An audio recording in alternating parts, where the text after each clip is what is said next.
From his Central Texas Command Center, deep behind enemy lines, the information war continues. It's Alex Jones and the GCN Radio Network. Ladies and gentlemen, this is not just at Infowars.com and PrisonPlanet.com. And we have her quotes, the white paper she's written.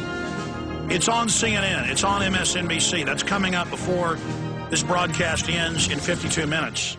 Kagan, the new Supreme Court nominee, a minion of Larry Summers, a Goldman Sachs employee, the Harvard minion, is for banning free speech.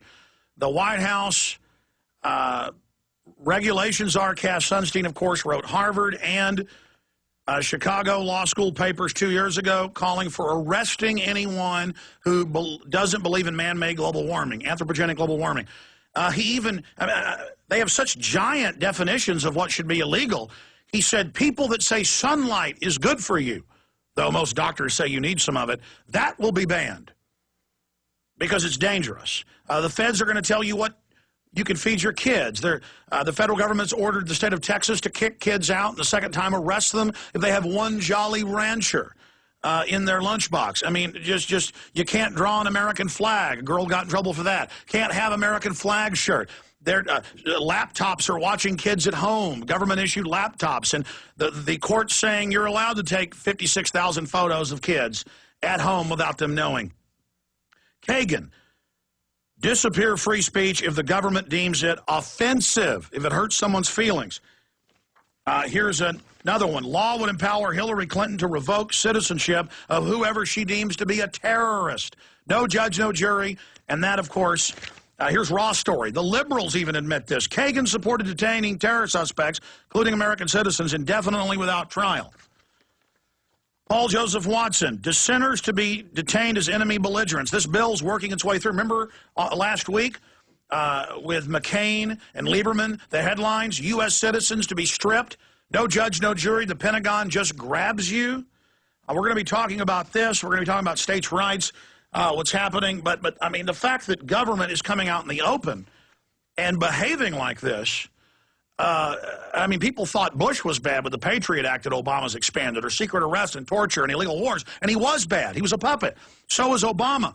And the Republicans that come in will be just as bad or worse. It's just progression into tyranny. We're going to talk about this and so many other subjects. We've also gotten a new state of Texas census form that they're making kids fill out that is so intrusive, and the federal government's pushing this, training the kids to answer government questions. That's coming up in this hour.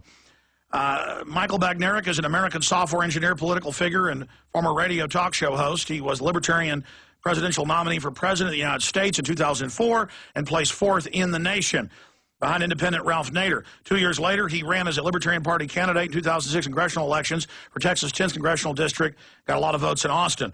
And he is a great libertarian, a former Austinite, a fellow Texan, good friend of mine. He almost died of a heart attack. In fact, if memory serves, I believe he did die for a while and had to be resuscitated. And he joins us via video Skype from his home in Texas. It is good to have you here with us, Michael Badnarik. Well, thank you so much, Alex. I was only dead for 10 minutes, so it really wasn't that big of a thing. I had too much liberty to help fight for, so I was just too stubborn to die. How are you feeling? I feel absolutely great. I went home for Mother's Day. Mom said that I've got my color back. I've gained weight. Mom was real happy with my my appearance and my health. I've been feeling great since I returned to Texas in early February. Well, Michael, there's so much to talk about, so much to discuss. I want to get into the central banks, derivatives, the Federal Reserve, all those things that you've railed against. But first, this information with the new Supreme Court nominee, with public statements and white papers calling for the end of the Second Amendment, arrest whoever they want, legislation racing through to do it. I mean, this is Mao Zedong level. It is terrifying.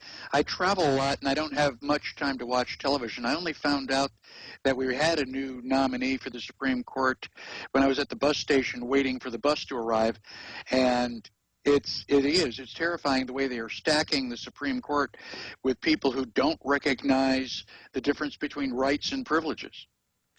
Well, I mean, as a constitutional scholar who packs hotel ballrooms with seminars on the Constitution, break down the constitutional violations when you have a government with legislation openly saying we can keep you safe, but we need to be able to secretly arrest citizens with no trial and strip them of their citizenship and give them enhanced interrogation, i.e. torture. Well, the quickest way to do this is to ask why we have any government at all. Do we want complete lack of government, anarchy? Well, most people don't want that. So why would the Founding Fathers create any government at all? Well, to protect the life, liberty, and private property that we already had. Any government that's going to be legitimate is going to protect your property. Any government that is violating your life, liberty, or property is illegitimate. The purpose of the Constitution was to establish limitations on government power. And yeah, the government is bad, but the Americans who live here need to understand the difference between rights and privileges. They need to understand the Constitution. They need to understand that we are the source of all political power and that the government works for us. Anywhere I happen to be standing is a free speech zone.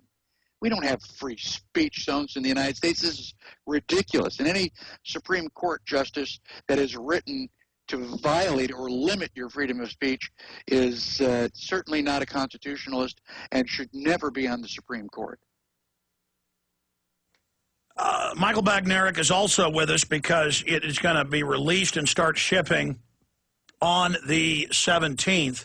So coming up Monday, and we just got these in, Don't Tread on Me, Rise of the Republic, Michael Badnarik, Alex Jones, Evan Vieira, Cynthia Davis, Charles Key, and many, many others. And this film needed to be made. I'm glad that the makers of Camp FEMA and Washington You're Fired and Wall Street, Life on the Edge of a Bubble have made this documentary because it explains the difference between a republic and a democracy.